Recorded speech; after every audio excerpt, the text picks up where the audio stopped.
सारा तनाव और सारा दुख हमेशा के लिए मिट जाए तो क्या होगा? क्या वो आपकी ज़िंदगी का सबसे खूबसूरत दिन होगा या फिर आपके वजूद का सबसे बड़ा अंधेरा? आज की यह कहानी आपको एक ऐसी दुनिया में ले जाएगी जहां इंसानों ने दुख पर जीत तो पा ली, लेकिन जो खोया उसकी कीमत सुनकर आपकी रूह कांप जाएगी। उस सुबह शहर की खामोशी में कुछ अजीब था। सूरज हमेशा की तरह उगा, पक्षी चहचहाए और लोग अपने बिस्तरों से उठे, लेकिन आज हवा में वह भारीपन नहीं था जो अक्सर सोमवार की सुबह होता है। किसी के दिल में ऑफिस जाने की घबराहट नहीं थी, किसी को अपने कर्ज की चिंता नहीं थी और किसी को उस अधूरे प्यार का मलाल नहीं था जिसने कल रात उसे सोने नहीं दिया था।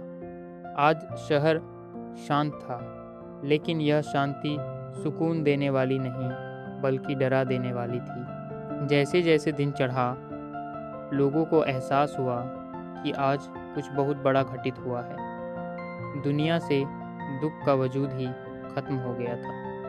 कोई रो नहीं रहा था, कोई चिल्ला नहीं रहा था और किसी के चेहरे पर चिंता की एक भी लकीर नहीं थी। हर चेहरे पर एक स्थिर और बेजान मुस्कान थी। ऐसा लग रहा था जैसे किसी ने पूरी मानवता के इमोशंस को एक ही सांचे में ढाल दिया हो। पहला दिन किसी बड़े जश्न जैसा था। न्यूज़ चैनलों ने इसे मानव इतिहास की सबसे बड़ी उपलब्धि बताया।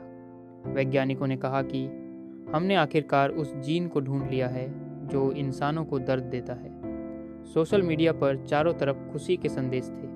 आज कोई बुरी खबर नहीं, आज कोई दिल नहीं टूटा, आज हम आज़ाद हैं। अस्पतालों में पड़े मरीज मुस्कुरा रहे थे, भले ही उनका शरीर साथ ना दे रहा हो, लेकिन उन्हें कोई पीड़ा महसूस नहीं हो रही थी। लोगों ने मिठाइयाँ बांटी और एक दूसरे को गले लगाकर कहा कि आखिरकार धरती पर स्वर्ग उतर आया है।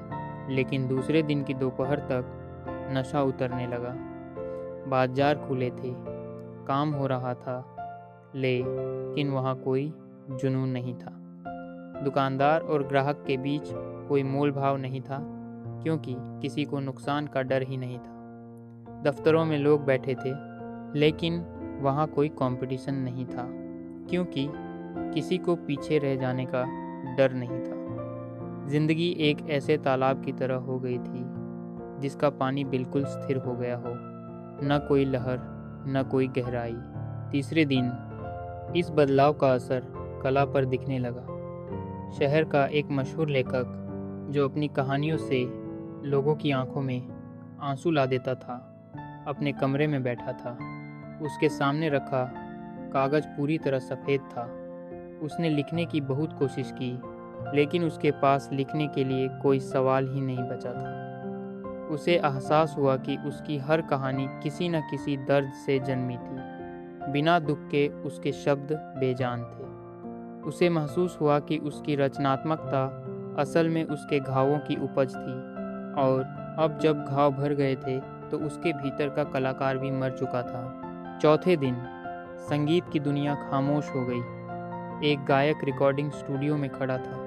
उसने अपनी ज़िंदगी का सबसे सुरीला गाना गाया। हर सुर तकनीकी रूप से एकदम सही था, लेकिन जब उसने उसे दोबारा सुना तो उसे खुद कुछ महसूस नहीं हुआ। उस आवाज़ में वह दर्द नहीं था जो सुनने वाले के दिल को छू जाए। संगीत तो आत्मा की पुकार होती है, और जब आत्मा में कोई तड़प ही न बची हो तो संगीत सिर्फ शोर बनकर रह जाता है। बिना आंसू के सुरों में वह नमी नहीं थी जो किसी के रोंगटे खड़े कर दे। पांचवें दिन रिश्तों की असलियत सामने आने लगी। एक माँ अपने बच्चे को देख रही थी। कल तक उसे डर लगता था कि उसका बच्चा गिर न जाए, उसे चोट न लग जाए, या वह इस बेरहम दुनिया में कहीं खो न जाए। लेकिन आज उसे कोई डर नहीं था। वह जानती थी कि उसे बुरा महसूस ही नहीं होगा। और इसी पल उस माँ ने एक भयानक सत्य जाना कि उसके प्यार की गहराई उस डर में छिपी थी कि वह अपने बच्चे को खो न दे। बिना खोने के डर के उसका प्यार एक औपचारिक जिम्मेदारी बन गया था। वह अपने बच्चे को चूम तो रही थी, लेकिन उस चुंबन में वह गर्माहट नहीं थी जो तब होती है जब आप किसी को अपनी दुनिया मानते हैं। छठे दिन की शाम को सरकार की एक गोपनीय रिपोर्ट लीक हुई। रिपोर्ट में लिखा था कि हालांकि पूरी दुनिया में आत्महत्या की दर 0 हो गई है, लेकिन जीने की इच्छा में इतनी गिरावट आई है कि लोग खाना खाना और पानी पीना तक भूल रहे हैं। जब हारने का कोई डर ही नहीं, तो जीतने की कोई खुशी नहीं बची। जब अंधेरा ही नहीं रहा, तो रोशनी का कोई मोल नहीं रहा। लोग सुरक्षित थे, खुश थे, लेकिन वे अब इंसान नहीं रहे थे। वे सिर्फ सांस लेते हुए पुतले बन चुके थे। एक पार्क की बेंच पर एक बुजुर्ग बैठा था। वह रोज़ वहाँ आता था और अपनी स्वर्गीय पत्नी की याद में अक्सर उसकी आंखें नम हो जाती थीं, लेकिन आज वह बस शून्य को निहार रहा था। एक युवक उसके पास आया और पूछा, बाबा, क्या अब आप खुश हैं? अब तो कोई गम नहीं है। बुजुर्ग ने धीरे से सिर हिलाया और कहा, बेटा, दुख चला गया, लेकिन वह अपने साथ मेरा वजूद भी ले गया। जब मेरी पत्नी की याद में मेरी आंखें भर आती थीं, तब मुझे लगता था कि मेरा प्यार अभी भी जिंदा है। वह दर्द ही मुझे एहसास दिलाता था कि मैंने अपनी ज़िंदगी में कुछ बहुत कीमती कमाया था। आज मुझे कुछ महसूस नहीं होता, और यही सबसे बड़ा दुख है। जिस दिन इंसान के पास रोने की वजह नहीं बचती, उस दिन उसके पास हंसने का हक भी खत्म हो जाता है। 7वें दिन की सुबह प्रकृति ने अपनी गलती सुधार ली। बिना किसी चेतावनी के अचानक एक बच्चे के रोने की आवाज़ सुनाई दी। वह बच्चा गिर गया था और उसे चोट लगी थी। जैसे ही उसकी चीख गूंजी, पूरे शहर में जैसे बिजली दौड़ गई। लोग खिड़कियों से बाहर झांकने लगे। पहली बार किसी के चेहरे पर चिंता दिखी, और वह चिंता कितनी खूबसूरत थी। थोड़ी देर बाद एक प्रेमी का दिल टूटा और उसने पहली बार अपनी प्रेमिका के लिए उदास गाना गाया। उस गाने को सुनकर पड़ोसियों की आंखों में आंसू आ गए।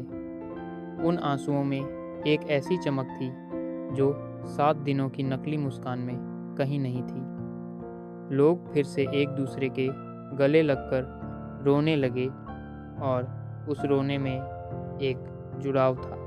उन्हें एहसास हुआ कि दुख ही वह धागा है जो इंसानों को एक दूसरे से जोड़ता है।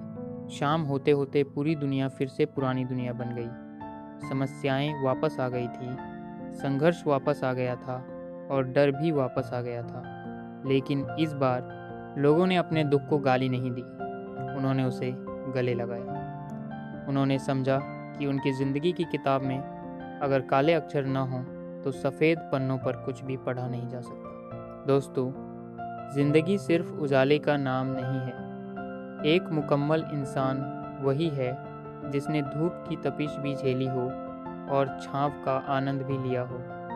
हमारी मुश्किलें हमें तोड़ती नहीं हैं, बल्कि वे हमें तराशती हैं। वे हमें गहराई देती हैं, परछाई देती हैं, और सबसे महत्वपूर्ण बात, वे हमें इंसान बनाए रखती हैं। तो अगली बार जब आपकी ज़िंदगी में कोई बुरा वक्त आए, तो याद रखिएगा कि यह वही काला रंग है जो आपकी ज़िंदगी की तस्वीर को मुकम्मल बना रहा है। बिना संघर्ष के मिली सफलता बेस्वाद होती है, और बिना आंसुओं के मिली खुशी बेजान। अपनी हर भावना को अपनाइए, क्योंकि यही वो रंग हैं जो आपकी कहानी को निज्ञान और गहराई देते हैं। खोज जारी रखिए अपने भीतर के उस सत्य की, जो आपको हर हाल में मुस्कुराना और हर हाल में जीना सिखाता है।